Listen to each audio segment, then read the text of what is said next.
100 years ago, the capital of innovation wasn't Silicon Valley. It was Detroit. And the technology of the day was automobiles.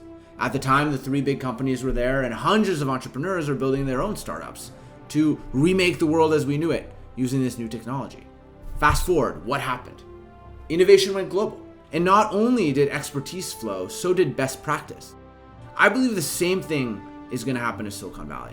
Innovation will go global, and the best place to do different types of businesses will move out to wherever it is around the world where there is a particular strength, a particular expertise. And that's why it's so critical for the Valley to pay attention to what's happening elsewhere, to learn from, and to avoid its own Detroit moment.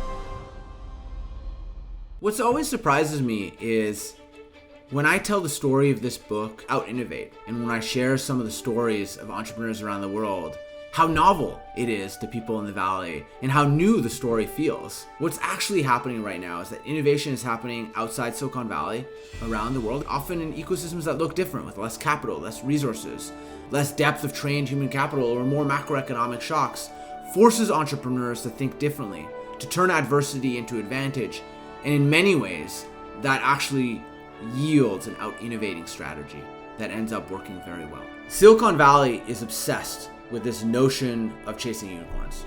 First, what is a unicorn? A unicorn numerically represents a startup worth $1 billion, but actually it means so much more. It has philosophical underpinnings into how we build companies.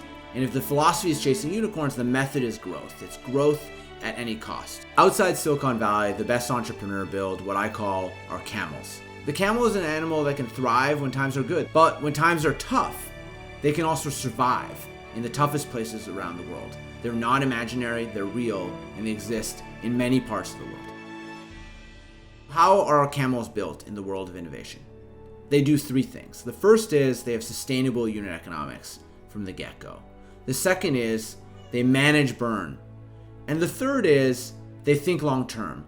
They don't have a short-term perspective on their outcomes.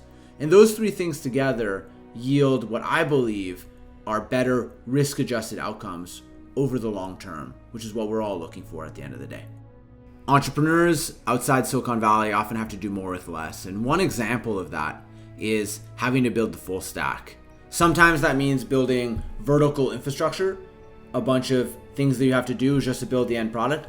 But other times it also means having to build horizontal ecosystem just to be able to serve your customers better. One example of this is the story of Gojek, which is a Southeast Asian company that started a little bit like the ride-sharing companies in the West, like Uber and Lyft.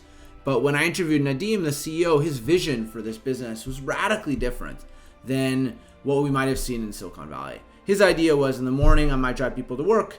At lunch, I'll deliver food. After work, I'll drive them home. In the evening, deliver food again. But throughout the day, to offer financial products and services, or deliver doctor's visits, or deliver e-commerce packages. But it's really this notion of serving a broader array of customer needs when there are really big structural market gaps for their consumers. In contrast, in Silicon Valley, the modus operandi is being asset light, only do the very narrow thing that you're going to be excellent at. If you freeze the moment right now, you'd be right to say that Silicon Valley is an excellent place to innovate, and certainly the ecosystem is continuing to churn out some great companies. But if you were going to follow the advice of the great Canadian hockey player Wayne Gretzky and look where the puck is going, what you see is the future. And the future is moving out of Silicon Valley, with ecosystems and specialization and entrepreneurs rising all over the world. And I believe the world of innovation is going to move to a much more distributed future, and the edge of that is going to be everywhere else.